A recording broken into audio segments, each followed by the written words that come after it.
Well, officials in India are scrambling to downplay concerns over a new military recruitment plan, which sparked widespread protests in the country and calls for a nationwide strike.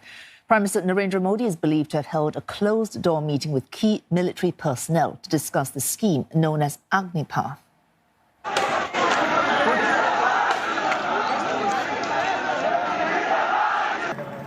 Well, the deliberations come after thousands of young men took to the streets, blocking roads and torching trains.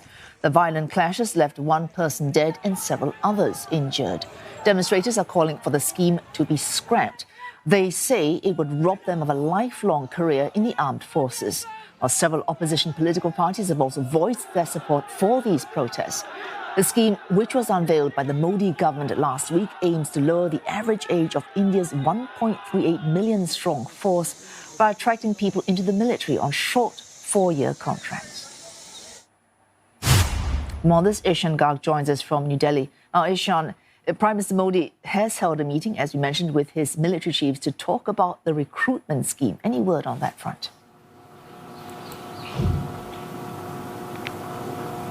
Well, since it was a closed-door meeting, there aren't any details of what exactly happened, but several reports are indicating what may have been on the agenda while this meeting was ongoing. There are reports that Prime Minister Modi himself and the party, the Bharatiya Janata Party, is especially concerned about the concerns around employment and what happens to the youth who come out of the 4-year program. And we saw a glimpse of those concerns being addressed when the International Army addressed a press conference earlier today, where they said that the people who are coming out of the 4-year program will be more employable, and that the army is going to work with different other government bodies to make sure that there is a higher degree of collaboration so that these people are absorbed into other government services. After all, the government has given them a 10% reservation in government jobs. So this may have been one of the core agendas on the table. Apart from that, there's also the question of what happens to people who don't get a government job,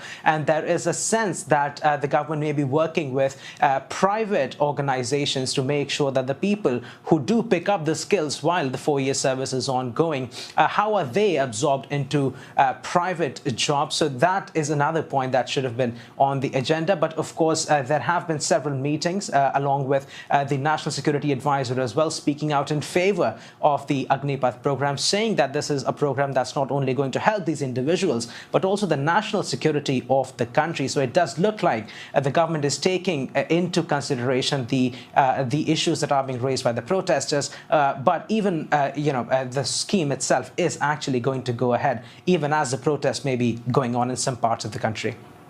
Now, Ishan, I remember when this scheme was launched just very recently, the idea was this would make India's military force younger and fitter. So despite these protests, how are defense experts and officials reacting to this scheme?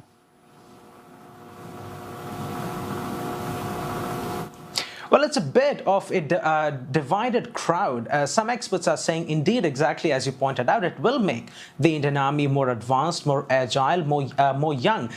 They are saying that 50% of India's population is under the age of 25, and the Army should capitalize on that demographic dividend. And this is certainly one of the biggest points being put forth by the government as well. Another plus point of the scheme that the experts are saying is that the fact that it provides people a chance to experience the discipline of the army for 4 years, very much in line with other countries. When there is a mandatory service in the army, they seem to think that's a good idea for the country's youth. But at the same time, there are other experts who say that having people serve in the army for 4 years is going to increasingly militarize the society, and that's one of the biggest concerns. But even despite these concerns, the government says that it has held widespread consultations and it's pushing ahead with the scheme. Oh, thanks so much for that. Ishan Garg speaking to us there from New Delhi.